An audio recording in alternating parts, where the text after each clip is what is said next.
Danica Patrick qui interview Charles Leclerc. Tout le temps la Danica. C'est sa spécialité maintenant. Le plan sur ce circuit. C'est extrêmement difficile. Charles Leclerc. Sur plein de circuits, mais particulièrement ici. C'est toujours un équilibre entre le premier et le dernier secteur. Tout était très serré aujourd'hui, les Mercedes étaient très fortes. Une séance de qualification intéressante. Malheureusement, il m'en a manqué un tout petit peu pour gagner des positions, mais une nouvelle fois, Carlos a fait un grand travail et c'est une super position pour l'équipe demain. J'ai hâte de voir les interviews de Marco et compagnie difficile ce soir. pour vous, comment vous abordez ça? Oui, le challenge il est physique demain ici. Il fait très chaud, très humide. Mais jusqu'à maintenant, on a eu un très bon niveau de performance. On ne s'attendait pas à être aussi performant sur une piste comme celle-ci, donc c'est bien pour le futur. Voyons ce qu'on peut faire demain.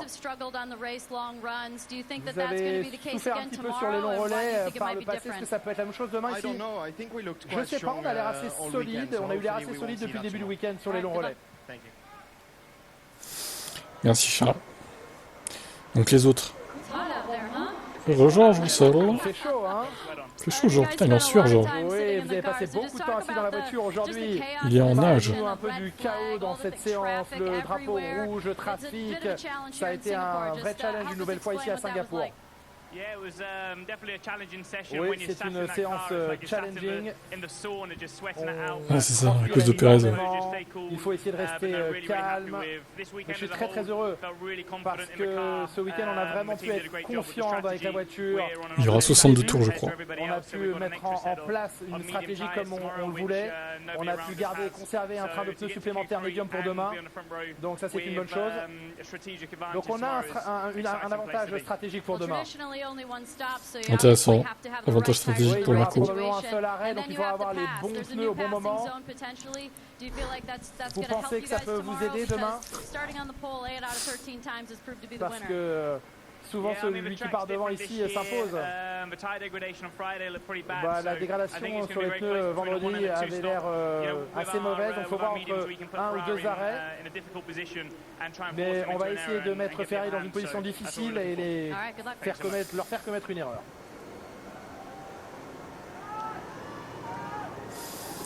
Et le poleman, Carlos Sainz Jr., épuisé par sa qualif.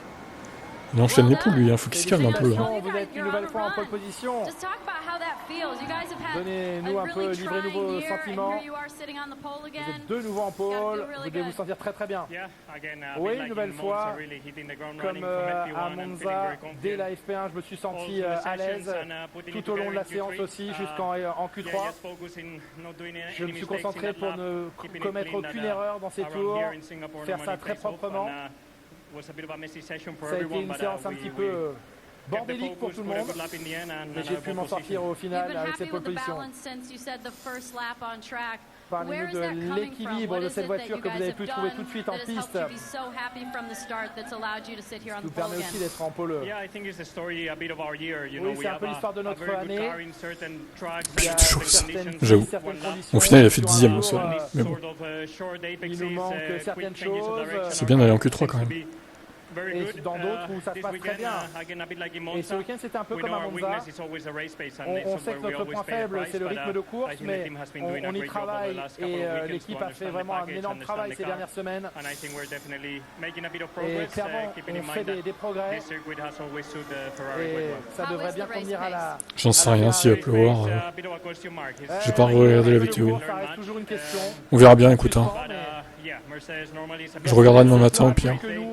Le dimanche, il faut voir la stratégie qu'on sera capable d'employer avec les pneus. Mais je vais me concentrer sur ma propre course, essayer de faire un bon premier relais. Qu'est-ce qui blablate le Carlos?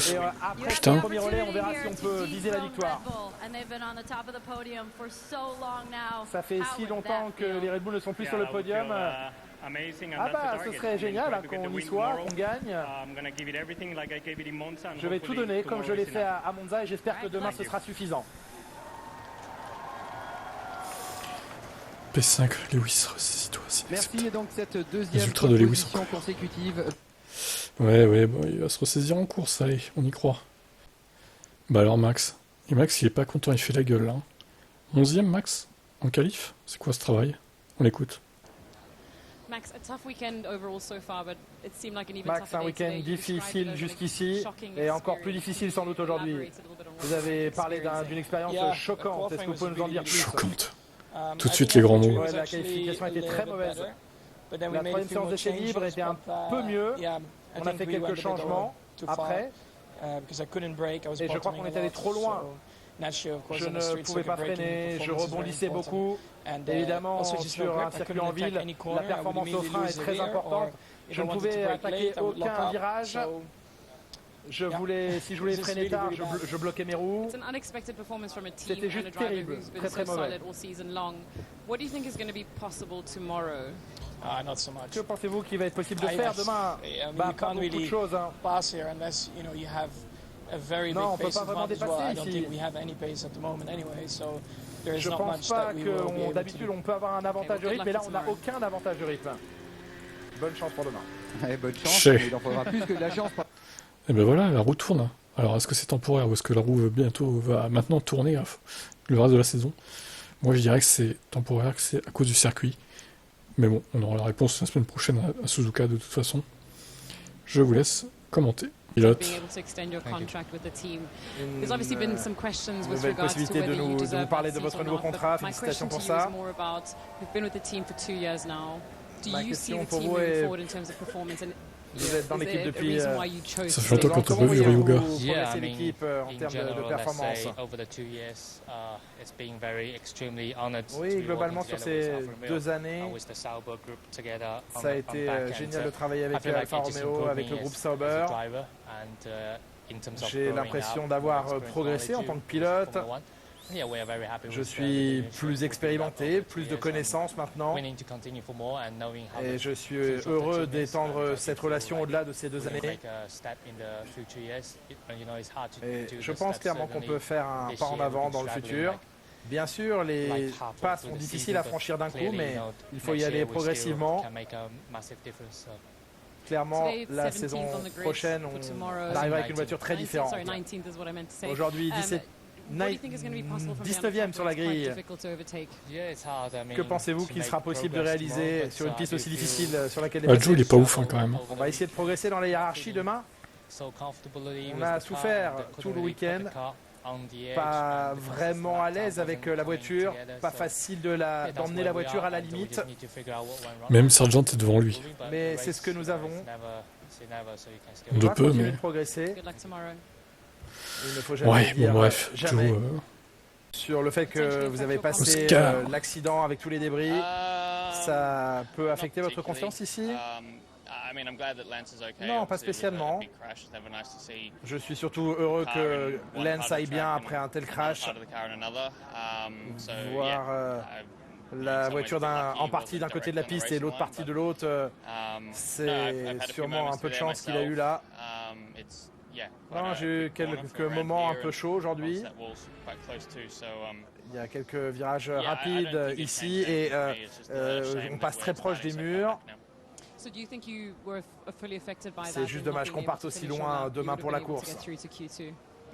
Vous auriez pu passer en Q2 si vous aviez fini votre tour. Oui, mon temps aurait été suffisant pour passer.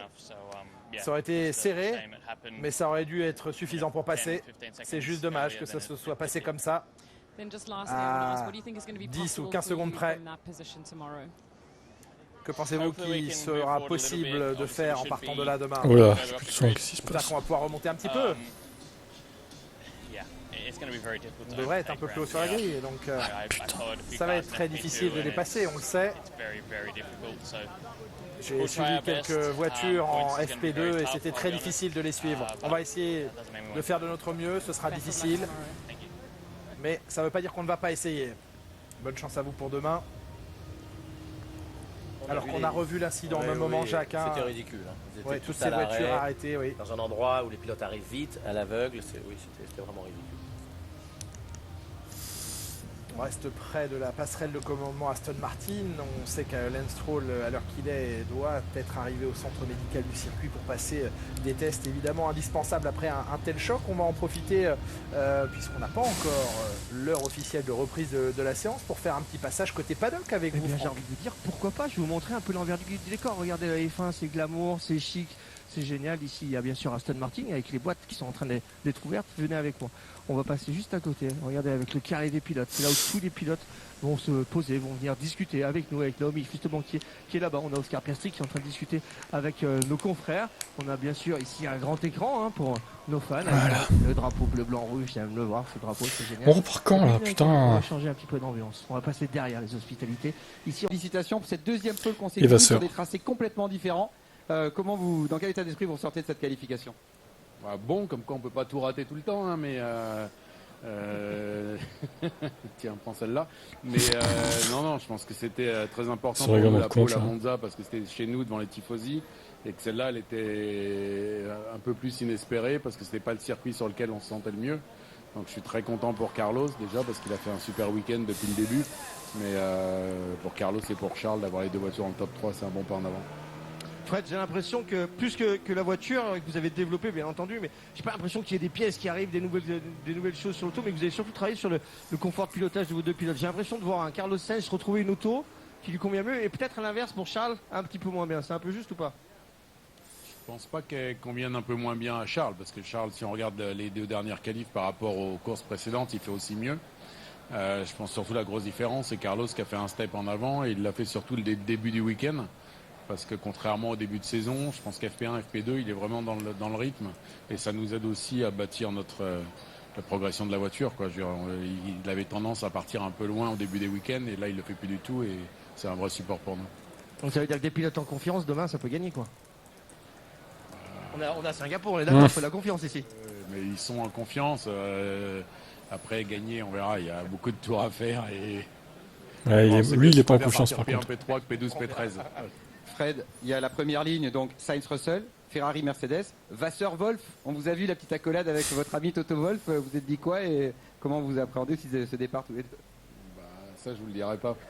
Vous n'avez qu'à regarder Netflix, ils écoutaient. Bravo. Bon, merci, on regarde aussi le canal. Merci Frédéric, on suivra ça évidemment de départ. avec impatience. On se retrouve. Et on écoute Pierre Gasly. Pierre, 12e aujourd'hui, c'est déjà mieux qu'hier. Est-ce que tu te sentais plus confortable dans la voiture? Ouais, c'est vrai qu'on a réussi enfin à trouver, on va dire, ce sur quoi j'avais beaucoup de mal depuis le début du week-end. C'est vrai que j'étais vraiment pas du tout, on était vraiment pas au top jusqu'à la qualif et ça se voyait.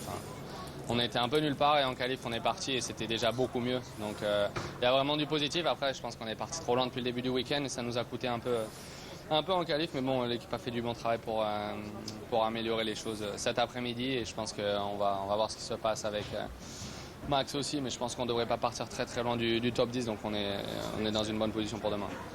Comme tu dis, tu n'es pas très loin des points. Est-ce que tu penses que ça sera possible de rentrer dans les points demain? Oui, franchement, j'ai vraiment pris des meilleures sensations cet après-midi. Donc il y avait encore des petites choses à peaufiner, mais bon, déjà j'avais un bien meilleur feeling dans la voiture et je pense que pour demain, on va tout donner. On sait qu'il y a des voitures devant qui ont pas mal de dégradation. Donc non, je suis assez positif pour demain. Et bonne chance pour demain.